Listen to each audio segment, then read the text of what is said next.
여러분 안녕하세요. 롱장입니다. 한국은행이 오늘 0.25% 베이비 스텝이죠. 기준금리를 올렸습니다. 이로써 한국 기준금리는 3.5%고요. 미국 기준금리는 4.5%로 1% 차이가 나게 됩니다. 오늘 위원님들 중에서 아마 기준금리를 올리면 안 된다는 분도 두 분 계셨다고 하는데 그건 아직은 썩 중요한 내용이 아닌 것 같습니다. 요거에 대해서 몇 가지 연동해서 다뤄보고 싶어서 영상을 켰습니다. 시청하시기 전에 구독하기, 좋아요, 멤버십 부탁드리고요. 멤버십은 매주 토요일 라이브를 진행하고 있습니다. 자, 이제 기준금리가 1% 차이가 납니다. 자, 물가 아직 높다. 한국은행 기준금리 또 0.25% 올렸습니다. 자, 이제는 3.5%, 7연속 인상이 된 거예요. 그래서 올해 성장률 얘기도 있었고, 물가 얘기도 있었고, 특히 물가 때문에 기준금리를 올릴 수밖에 없다. 이렇게 얘기를 하고 있습니다. 자, 그런데 제가 영상을 킨 이유는 금리 인상이 예전에 저희가 봤던 방향과 약간 차이가 나기 시작했다는 점을 알려드리고 싶기 때문이에요. 일단 뭐냐면, 지금 이 부분에 대해서는 사람들이 좀 눈을 감고 있는데 집값이 오른다 내린다에 지나치게 좀 초점을 두고 있거든요. 근데 그거는 가만히 쳐다보고 있는다고 막 변하는 게 보이는 게 아니라 또 그게 또 변화가 될 땐 변화가 되거든요. 일단 환율 얘기 좀 해볼까요? 일단 제가 들었던 얘기, 저한테 직접적으로 말씀하신 분도 많은데 이대로 가면은 한국이랑 미국이랑 기준금리 차이가 많이 나서 달러가 전부 다 빠져나가면서 달러가 환율이 1,500원은 기본이고 저한테 1,800원까지 말씀을 하셨거든요. 근데 사실 환율은 정말 신의 영역이거든요. 어떤 서적을 찾아봐도 환율을 맞출 수 있다는 사람은 없어요. 기준금리도 신의 영역이에요. 어떻게 올릴지 어떻게 내릴지 알 수가 없고요. 갑자기 1, 2%를 내릴 수도 있고 갑자기 올릴 수도 있습니다. 근데 보시면 환율이 환율차가 지금 미국이랑 1%가 나거든요. 그런데 오늘도 빠져요. 지금 보면 환율이 이게 환율 차트거든요, 여러분. 무슨 주식 차트 같은데 1440원까지 찍었다가 지금은 1240원이니까 고점 대비 10%가 넘게 빠졌습니다. 근데 이게 약간 이상한 게 원래 많은 분들의 의견대로면 한국과 미국의 기준금리 차이가 많이 나니까 한국에서 돈을 빼서 미국으로 가져가는 게 기준금리 1% 차이가 나니까 이득이어서 많이 빠져나가면서 달러를 많이 사니까 달러 환율, 달러가 비싸지는 고환율, 요로 가서 달러가 1400, 1500, 1600, 1700, 1800 간다는 의견이었는데 이거는 벌써 완전히 깨졌죠. 이게 왜 깨졌는지 정확한 설명할 수 있는 게 아직 없습니다. 다양한 의견이 있는데 이거는 사실은 외국 사람들 마음이죠. 뭐냐면 저번에도 제가 말씀을 드렸는데 한국이 기업이 도산하고 망하잖아요. 그러면 환차고 나발이고 다 빠져나가요. IMF처럼 우리가 어음을 못 맞고 한국 기업이 망하면은 그때 환율은 2,000원 넘어가는 거예요. 자, 그리고 한 가지 또 틀어지는 게 있습니다. 제가 말씀드렸던 건데요. 지금은 은행만 꿀을 빨고 있습니다. 근데 정부가 이걸 언제까지 지켜볼까요? 은행은 지금 돈잔치하고 있어요. 국민들은 죽어나가는데 정부도 땀을 뻘뻘 흘리고 있는데 여러분 눈에 안 보이시겠지만 은행들은 지금 파티예요. 정말입니다. 돈을 막 뿌리고 있고 주체를 못할 정도로 넘쳐나고 있습니다. 그 밑에 사첩자분들도 돈을 많이 벌었어요. 국가가 시스템을 망치면 누군가 혜택을 다 누리게 돼 있는데 지금 그 꼴 난 겁니다. 자, 그래서 또 나옵니다. 변동형보다 금리가 낮은 고정형 전세 대출 만든다. 은행권 3월 출시 가닥이잖아요. 여러분 생각에 은행이 이거 좋아서 만들 것 같아요? 절대 아닙니다. 이거 정부 압박이에요. 특례 대출 만들었죠. 특례 보금자리로 나왔잖아요. 또 나올 수도 있고 대출을 낮출 수도 있고 정부가 요하면 은행은 따라야 돼요. 왜? 은행이 만약에 돈을 잘 못 벌고 있어요. 은행이 정말 힘들고 도산할 위기예요. 그러면 정부가 뭐라 그래도 몰라 배째 우리 정말 죽게 생겼으니까 우리 더는 못해. 왜 우리한테 난리야라고 하겠지만 온 국민이 은행이 지금 돈을 아주 쉽게 누워서 벌고 있다는 걸 다 알고 있기 때문에 정부가 뭐라고 했을 때 어떻게 거부하기가 어렵거든요. 그럼 당연히 앞으로는 정부의 금융 정책이 대단히 중요해질 거라고 보고 있는데 정부는 제가 영상에서 쭉 연결을 시켜드렸는데 정부는 지금 내수 경기 챙기고 있어요. 그러니까 이렇게 멍청한 정부가 아니에요. 내수 경기 챙기고 있고 부동산 경기가 내수 경기에서 많이 차지하고 있다는 점을 감안했을 때 부동산 관련된 어떤 경기가 다 죽는 걸 원하지 않아서 나름대로 잘 가고 있거든요. 완전히 잘 가고 있진 않지만. 이것도 말 많았죠. 저는 한 번도 말 바꾸지 않고 그대로 말씀드렸어요. 둔촌주공 안 망한다. 어쨌건 완성되게 돼 있다. 나쁜 현장 아니다.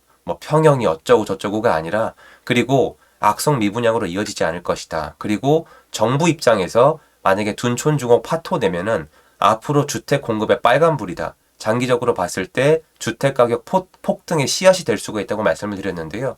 결국 해소가 됐습니다. 여러분 지금 오늘 제가 말씀드린 것만 해도 시중에 나왔던 말 중에 몇 개가 바뀐지 아세요? 아무도 질타를 안 할 뿐이죠. 뭐냐면은 요거 있죠. 베이비 스텝 0.25 이거는 그렇다고 쳐요. 그런데 환율 얘기도 대중이 하던 얘기랑 완전 뒤집혔고요. 한국 금리 계속 올라가는 얘기도 점점 뒤집히고 있고요. 둔촌 주공도 마찬가지입니다. 그래서 한두 개가 아니라 지금 우리가 알던 방향으로 쭉 가고 있는 게 아니라 변수가 생기기 시작해요. 경제란 게 이렇잖아요. 그렇기 때문에 부동산도 여태까지 봤던 거 보면은 사람들이 이제 경기가 워낙 안 좋으니까 부동산이 앞으로 계속 내려갈 거다. 그리고 기준 금리가 올라가면서 집을 살 수가 없을 거다. 그리고 전세도 대출 금리가 비싸서 못 들어가고 전부 다 월세로 살 거다. 이런 얘기를 많이 하고 있는데 그게 다 틀렸고 거꾸로 갈 거란 얘기를 제가 할 수는 없죠. 그건 신의 영역이니까요. 그런데 저는 오늘 제 영상을 보시고 여러분이 최소한 이 느낌은 가져갔으면 좋겠어요. 아, 대중이 얘기하는 대로 가지 않는구나. 그리고 제가 계속 떠드는 건 뭐냐면은 부동산 가격을 올려라. 이게 다다가 아니라 정부가 부동산을 어느 정도 이상 챙길 수밖에 없다는 거예요. 여러분 보시면 이런 거 왜 만들겠어요? 은행 입장에서는 지금 최고예요. 지금 이대로 기준금리에다가 가산금리 듬뿍 얹어서 대출이 워낙 귀하잖아요. 전 정권에서 대출을 중지시켜놔서 다 못 풀고 있거든요. DSR을. 그러니까 대출 자체가 귀하니까 아무리 고금리여도 급한 사람은 쓰거든요. 근데 한 명당 꿀을 쭉쭉 빠는 게 얼마나 좋아요. 예를 들어 드리면 이거예요. 빵을 100개를 파는데 빵 하나당 100원을 남겨요. 100개를 팔고 100원씩 남기면 만 원밖에 마진이 안 남잖아요. 근데 빵을 5개만 파는데 빵 하나당 마진을 만 원씩 남겨보세요. 그럼 5만 원이잖아요. 빵을 덜 팔고 일은 줄었는데 차이가 많이 남는 거예요. 근데 전 정권에서 이 시스템을 딱 갖춰줬어요. 정말 농담이 아니고요, 여러분. 은행권에 종사하시는 분이 직접 말씀하신 거예요. 전 정권에서 은행님들 떼돈 버세요. 시스템 여기 있습니다. 하고 드린 거예요. 그거 못 벌면 바보죠. 지금 은행 돈 버는 거 가지고 뭐라고 할 수 있는 사람 아무도 없어요. 시스템이 그렇게 만들어진 거예요. 지금 역전세 나는 거, 깡통전세 늘어나는 거, 시스템이 완전히 갖춰져 있어요. 전세 사기 치는 놈들 당연히 감옥 가야죠. 단벌 받아야죠. 근데 어쨌건 시스템은 지금도 전세, 역전세, 깡통전세 이거 문제 절대 헤어나오지 못할 거예요. 그래서 오늘 금리 인상된 건 맞아요. 그런데 여러분이 아직도 그런 느낌이 드세요? 당연히 한 번쯤 더 올릴 수도 있어요. 미국 금리도 더 올릴 수도 있어요. 그런데 왠지 금리에 대해서 사람들이 약간 조금씩 둔감해지는 거 안 느껴지세요? 약간씩. 저는 약간씩 느껴지거든요.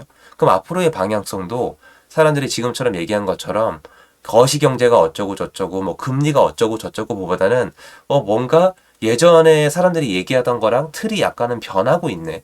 내가 지금 이것만 보고 있는 게 맞을까?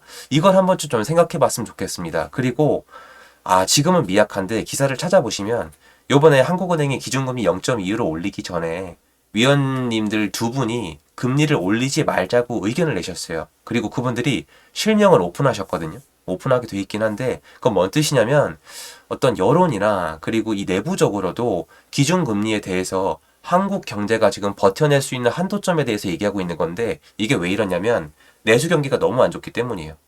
내수 경기가 여태까지 몇 년 동안 열심히 망가졌거든요.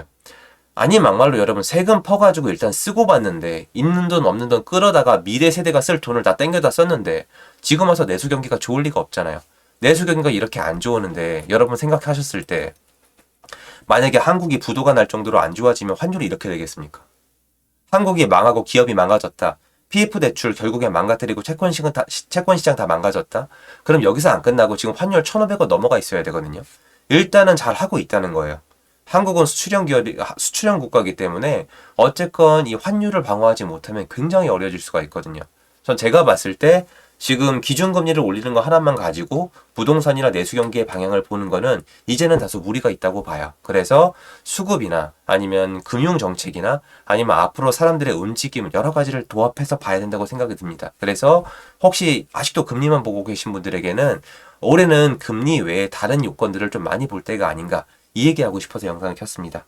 도움이 됐으면 좋겠고요. 제 주변에 아직도 많으세요. 왜냐면 이제 기준금리 아직도 베이비 스텝, 빅 스텝, 자이언트 스텝 이런 얘기 많이 하시는데 뭐 그럴 수도 있지만 다시 말씀드리지만 신의 영역이고 보시다시피 안 맞아요. 이제 안 맞아요. 뭐 거꾸로 갈 거라는 게 아니라 안 맞기 때문에 안 맞을 때는 좀 다른 요소, 좀 더 넓은 시야로 봐야지 앞으로 내가 이 활동해 나갈 이 경제 시장의 모습이 보이지 않을까? 이런 의견입니다. 도움됐으면 좋겠고요. 비 오니까 건강 유의하시고요. 좋은 하루 되십시오. 감사합니다.